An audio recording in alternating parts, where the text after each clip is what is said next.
people say there's nothing out here. There's so many things out here to look at naturally. Right, exactly. That I love. I love the snakes. I love the bobcats. I love the mountain lions. The bunnies I feed every morning, and they line up, and there's probably about 20 of them. Hi, and welcome to the Desert Lady Diaries podcast, a weekly conversation with women who found their home in the Mojave Desert. I'm Dawn Davis, and this is episode 109. If you'd like more information about the podcast, it's all at the website desertladydiaries.com, and I invite you to engage with the guests, with other listeners, or me on social media, on Facebook and Instagram at Desert Lady Diaries, or on Twitter at Desert Lady Diary. I've been in the desert for 20 years, but that isn't long enough. I am not happy. I retired in 2015. I should have retired 10 years earlier and been out here. But you're here now. But I'm here now. Exactly. Great.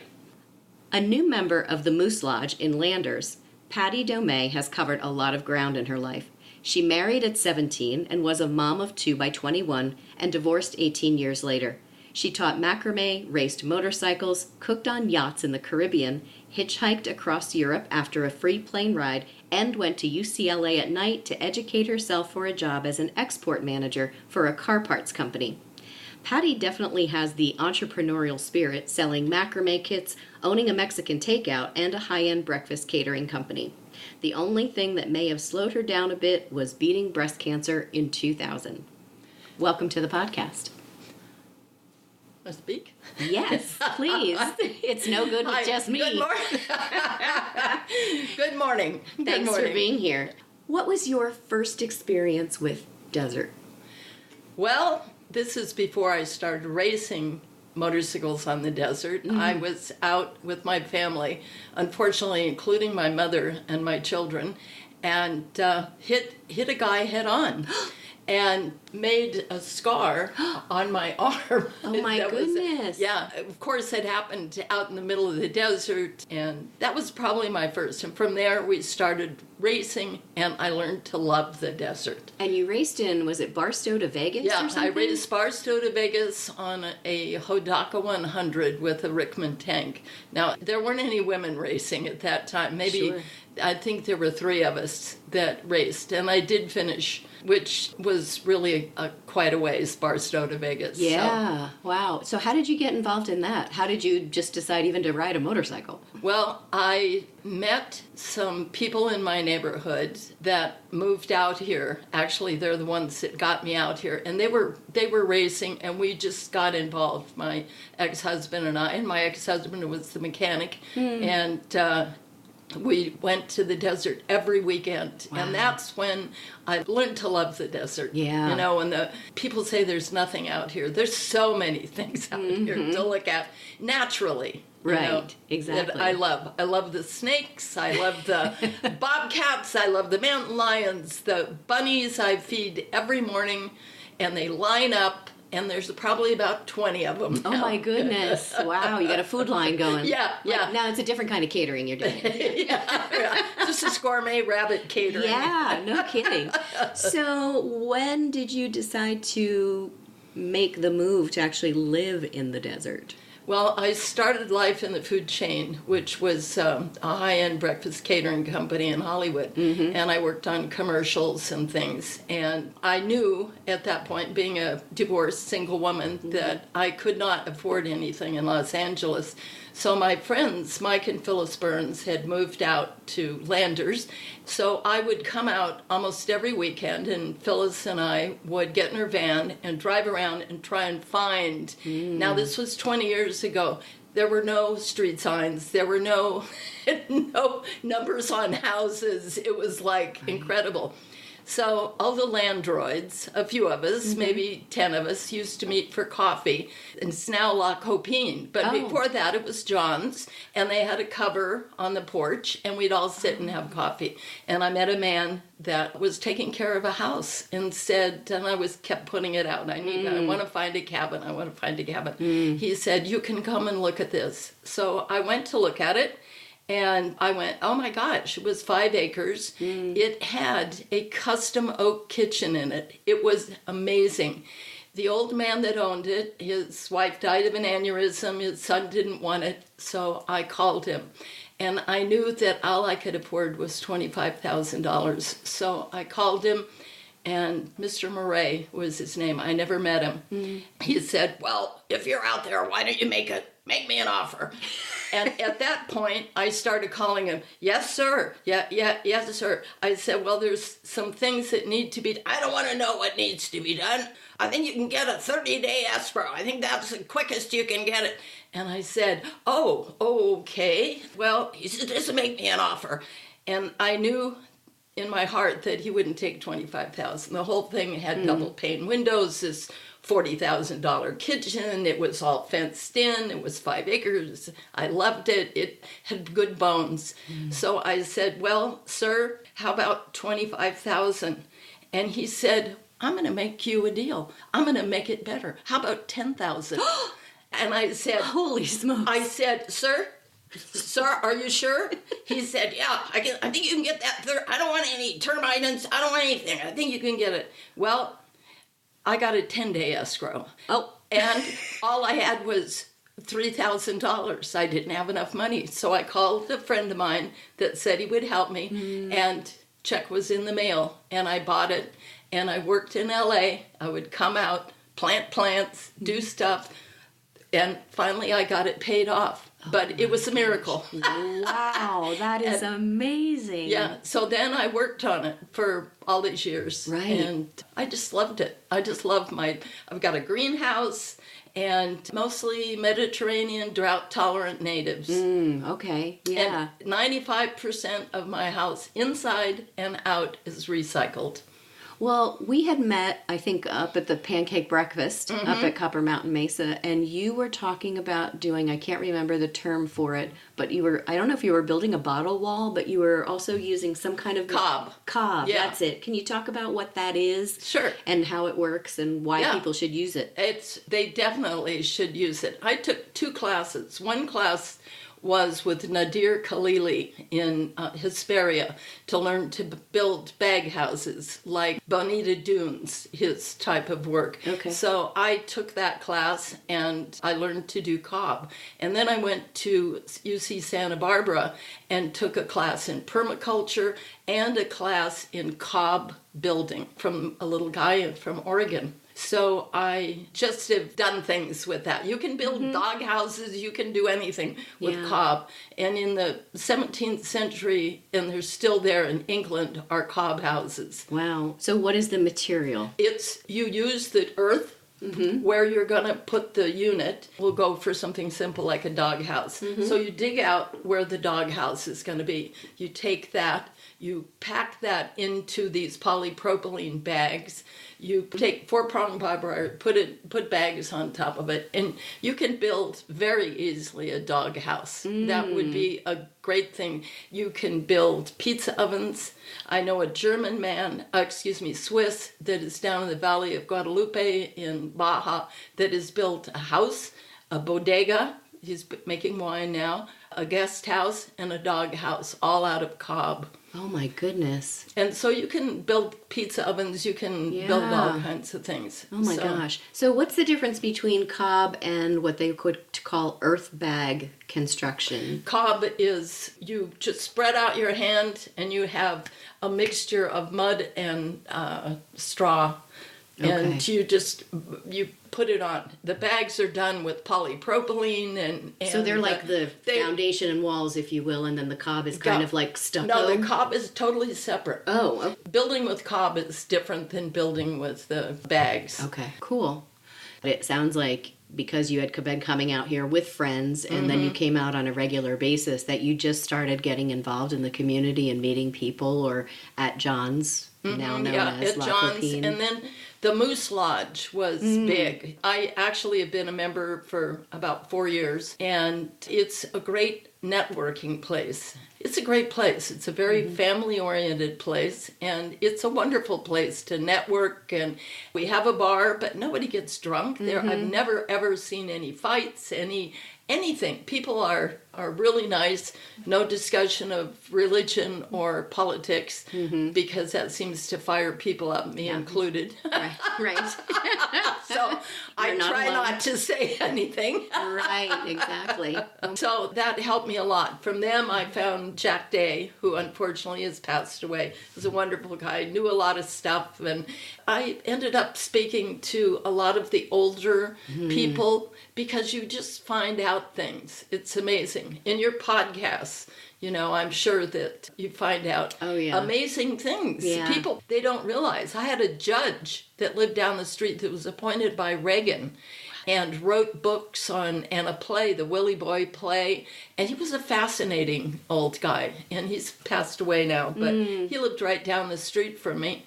You never know who lives around you. Exactly. Because I think to a certain extent, it's kind of a place where Palm Springs, I guess, is like your high-end LA getaway, and up here is like your anonymous LA getaway. Yeah. Because I think you can come up here and, like you said, you don't know who's around, because, it's either 2.5 acres or 5 acres in between everybody. 5.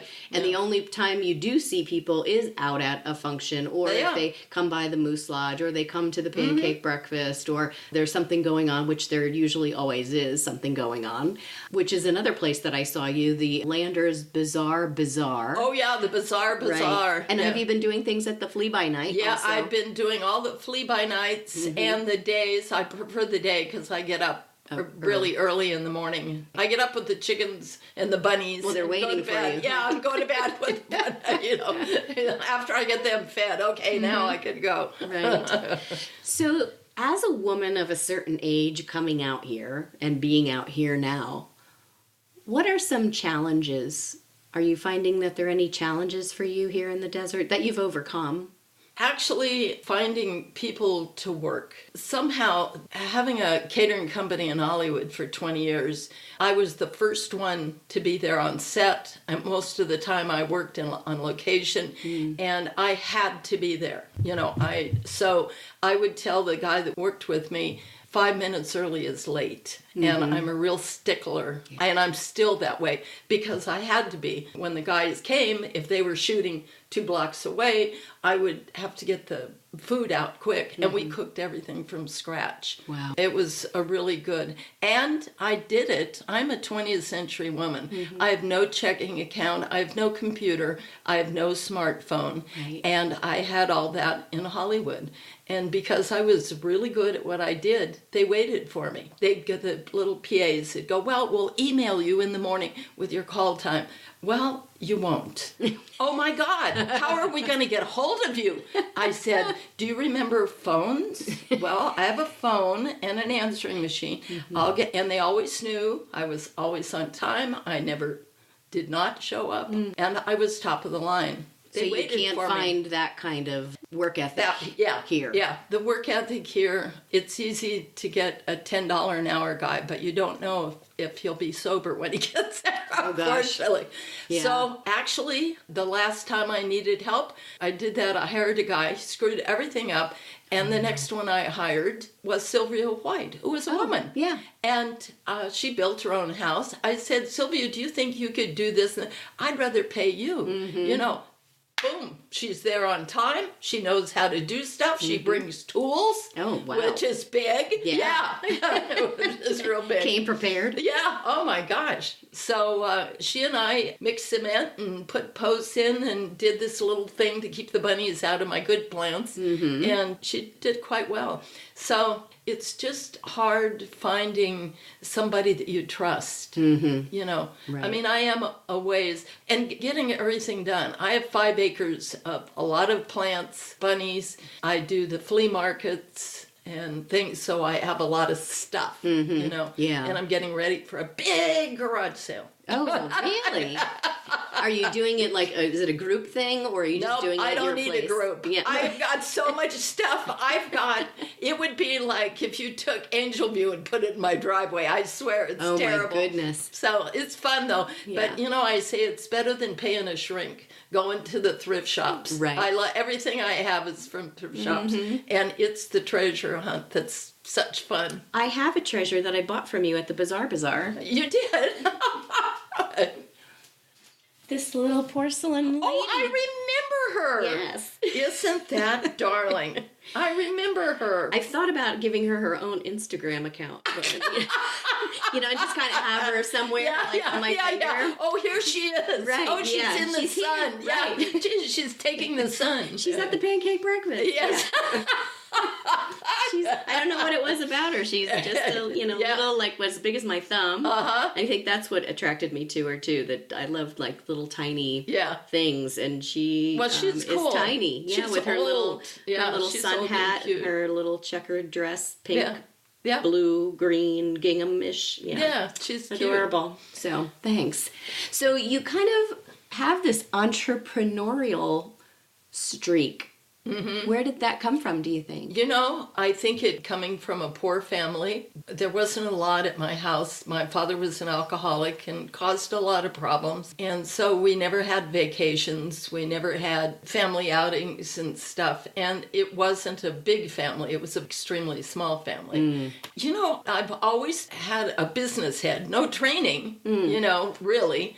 When I was young, I sold rocks door to door. You know, I had lemonade stands. Mm-hmm. I mean, this is when I'm 8, right? Mm-hmm. So it started then. And then I wanted to make money, and I wasn't educated. You know, I didn't go to college, except that when I started working for the auto parts place and selling transmission parts, and I went to UCLA and learned to do international finance and documentation, working with letter of credits and dealing with Nadir Khalili in Saudi Arabia, Bhupender Bashin in Kuwait. I had people all over the world that I dealt with. And the Arabs, there was one woman on the East Coast and me on the West Coast that did this. And the Arabs called me one day and said, "We want to talk to Mr. Patty Domay. This is Patty Domay." No. We want to talk to Mr. Patty Domay. I said, "Patty Domay is a woman." Perfectly quiet. Wow. And then I met them at a convention in Las Vegas. And they met me. Then it was different. Then we dropped the letter of credit. I would give them a discount. They'd send me like $285,000, and then I'd ship the parts. And the parts they'd go on containers. They couldn't go because the Israelis and the Arabs were fighting. The container couldn't stop in a Israeli port before it went. So I had to get all papers okayed by consulates, and it was quite interesting. Yeah. And then they eliminated that. And meanwhile, while I was doing that, I was running the taco stand and flipping a house in Yucca Valley that I bought and was working on to flip it. And then I had a space in Pioneer Crossings Antiques. So I go 900 miles an hour. You do. You've got all... And it's kind of like that out here. I think that you have to just find ways to make it. Right. Because...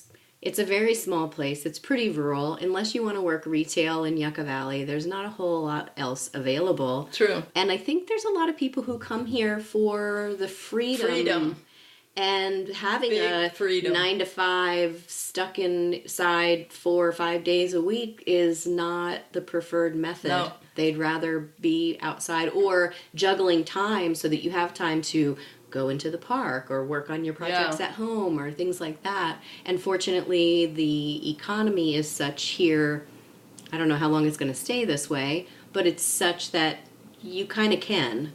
You're just juggling a lot of things a lot of the time, but that's what a lot of people do here. It's kind of like the desert way. Yeah, it's an area where people can really become creative. And whether it's creativity in doing an odd job, whether it's your artwork. People say, God, Patty, you live by yourself. Don't you get bored? Oh my God, no. I could use a clone. I could use a secretary. If you saw my book of it's like I've always got stuff going. And anybody that's bored, it's on them. Right. You make your own reality. Mm-hmm. Absolutely. And I am one that does not worry. Worry is interest paid on money not yet borrowed. Yeah, worry sits you in a rocking chair, and it keeps you busy, but it doesn't get you anywhere. Right. So you're not living. no, I don't worry. I don't worry about stuff. I just plow forward, much to many people's chagrin. Because they never know where I am, what I'm doing, or what, Right. But I laugh a lot. So right. And that's the best. It's extremely important. Right. Sleep, tons of water, exercise. I'll be 80 next year. Oh my And gosh. I'll tell you, I just got myself a new chainsaw and cut up a cord of wood. Oh my gosh. And you know what? You're I did amazing. bring you a picture. I've got a picture of me in front of the cord of wood that I cut up. Oh, excellent. We'll use it. Yeah. So there's always something to do. Yeah, for sure. And the atmosphere of quiet and silence is also Big. very attractive. Big. Right? I go out and I sit under the mesquite trees that I planted, and I'm just in awe of the sunsets, of the sunrise, of the stars at night. I built my own telescope, and with John Dobson, who does Dobsonian telescopes, and he's passed away now. And I have given the telescope to an elder out here, Red Green. I ran an ad in the paper because I wanted somebody to have it, so I put like $25 on it. Well, that $25 is nothing. So this older man showed up who was hysterical, funny, and I gave it to him, and I gave him a hug, and I said, "Don't pay me." He said, "I'm so excited. Can I come over and see it now?" Of course you can. I was so happy because this thing was like 6 foot high, and the base of it I couldn't lift anymore, and so it went to a great home. Yeah. Yeah, that was a whole section in my life. I used to go to Death Valley with John between Christmas and New Year's, and he'd give a talk on cosmology, and then we'd take all our telescopes up there and teach the people about the stars, and we'd take a sun scope with us for the day, and you could actually look at the sun. So that part of being in Death Valley and being out in the desert is wonderful. And racing motorcycles across the desert, that we went every weekend. And now I worry about the tortoises that everybody's running over. But I never hit a tortoise, so I never even saw one in all the years that I was. So the noise probably kept them away. Yeah, probably scared the hell out of them. Do you still have a motorcycle? No, I did buy one, and unfortunately my knees got bad, and I had to give that away and stop skiing. And I still hike, and I make these little pieces of rust planted, little art pieces planted with succulents that I sell at the Flee-by-Night market during the day. And I love doing that. It's great fun because it gets me out walking across the desert, picking up rust. It's fun. It's just fun. And then I use the rust for the macramé, and I'm in a couple shops with it. But this too will pass. It did in the 70s, and it's starting to be on its way out now. Ah, gotcha. To trend. Yeah, it's a trend. Yeah. Like gluten, kale, right. on and on. Well, you wrote about trying to go vegetarian or vegan. How's that going? Great. All my doctors are at USC, and so I went to the cardiologist there, and she did a study and said, well, you are up for a stroke or a heart attack in the next 10 years. Or 12 years, and you're at 12%. That was it. The next 10 years, 12% chance. We would let you at 7. So I'm going to put you on Lipitor. And I said, well, you're not, actually. I'm going to try diet. So it was very interesting. The psychological change that you have to go through to get from eating meat and potatoes, which my mother, that's all she cooked, and she was a terrible cook, which is funny because that's where I made my living. Getting toward that. But I have a lot of vegan friends. So they taught me to make banana ice cream out of frozen bananas, and they taught me stuff. So gradually, it took me almost 2 years to get my head in the space that you're not buying a chicken, you're not buying a... Right. So during that 2 years, my cholesterol went from 253 to 120. And I have lost weight lately because I had a big double back-to-back back operation in May. So I lost some weight during then. My blood pressure is perfect. My cholesterol is perfect. I take no pills whatsoever to keep it that way. But it's exercise, a ton of water. That's why my skin isn't so bad. Yeah. You know, is because they want you to buy these hydration things. Oh, yeah, this can, you know, hyaluronic acid and this and that and all this expensive stuff. No. Basic. You drink tons of water. It gets you from the inside out. It's a natural detox. I guess it just pushes everything out. Yeah, it works. So I drink copious amounts of water. I mean, and I drink it all out of glass because the plastics have BPA in it. Yeah. And I take Atlantic magazine and a science magazine. 5 years ago, the Lancet, which is the medical, like our medical journal, in England, and they did a thing on agouti rice and BPA, bisphenol A, and it genetically changed them, made them obese, changed the color of their fur, changed the type of their fur, and that was about 5 years ago I read that, and since then I drink tap water, and I put it in glass bottles in the fridge, and I drink a ton of water. And that's basically what I drink. That's amazing. There's so many people that just don't realize how much a difference a diet can make. Yeah. And even just your mental clarity, I think, also.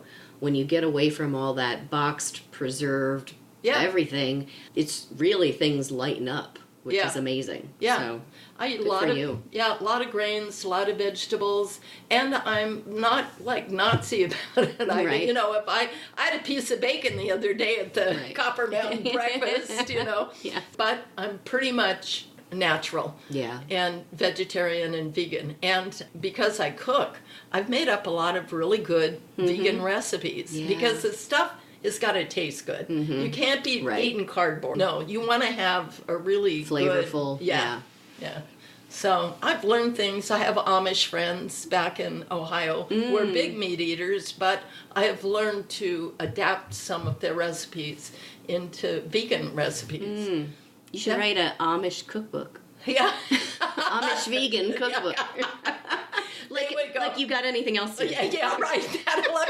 Let me put that on the list. I'm so glad you came to talk with me today. This has been a lot of fun and a long time coming. What I would like you to do before you go, though, is select 4 numbers between 1 and 50. The answers to those questions will be available to the Patreon supporters of the podcast, who I appreciate so much. So hit me with your 4 numbers. 2486. 2486. All right, I'm going to read the questions and then we'll come back and answer them. What do you think about when you're alone in your car? What was the last gift you gave someone? What's the last thing you watched on TV? And why did you watch it? We might have to pick another number. That's good. No, that's good. No, it's great. And then, was there ever a time you thought you wouldn't need to support yourself if you married? That's an interesting question. So if you're interested in hearing Patty's answers to those questions, go out to desertladydiaries.com, click on the support tab, and sign up to be a patron on Patreon. Thank you again for being here today. I appreciate it. You're welcome. This was great. It was great fun. I wish I've been in the desert for 20 years, but that isn't long enough. I am not happy. I retired in 2015. I should have retired 10 years earlier and been out here. But you're here now. But I'm here now. Exactly. Great. Thanks so much to Gina, Jen, Shanice, and Sarah for signing up for the weekly newsletter. I appreciate you doing that. Thank you so much. And to Instagrammers Desert Shredder, Divine Sound 422, and Cynthia at Hot Steel Welding, thank you so much for your kind notes. Can't wait to swap merchandise. This Friday, October 11th at 7 p.m., I'm the speaker at the Old Schoolhouse Lecture Series. The lectures are sponsored by the Desert Institute at Joshua Tree National Park and the 29 Palms Historical Society. They're held at the Old Schoolhouse Museum, which is located at 6760 National Park Drive in 29 Palms. The lecture is open to the public and costs $5 per person at the door. There's also an optional no-host dinner with me at 5 p.m. at the 29 Palms Inn. Reservations are limited limited, so if you're interested in attending, please RSVP by Wednesday, October 9th, to the program coordinator, who is Kevin Wong, by calling 760-367-5537. Again, that's 760-367-5537 before Wednesday, October 9th. And if you're enjoying this podcast, I would appreciate you nominating it for a 2019 Discover Pods Award. These awards are presented by a company called Buzzsprout, which is a company that does podcast hosting. So if you go to desertladydiaries.com and click on the yellow Vote by October 21 button, that will take you directly to the nomination page. And if you would put Desert Lady Diaries in category number 9, Best Interview Style, and then any other category that seems right. Voting is open until October 21st, and they do not allow ballot stuffing, so 1 vote per person, please. And thank you. Want to give sci-fi a try? Here's Jean-Paul to tell you about his podcast, Simultaneous Times. Science fiction stories and interviews blasting straight out of the Mojave Desert and beyond. Space Cowboy Books presents Simultaneous Times Podcast. Free to stream on your favorite podcast player. Find out more at spacecowboybooks.com and be sure to visit our store in Joshua Tree, California. I'll see you back here next week, or maybe at the Old Schoolhouse Museum on Friday. Thanks so much for listening.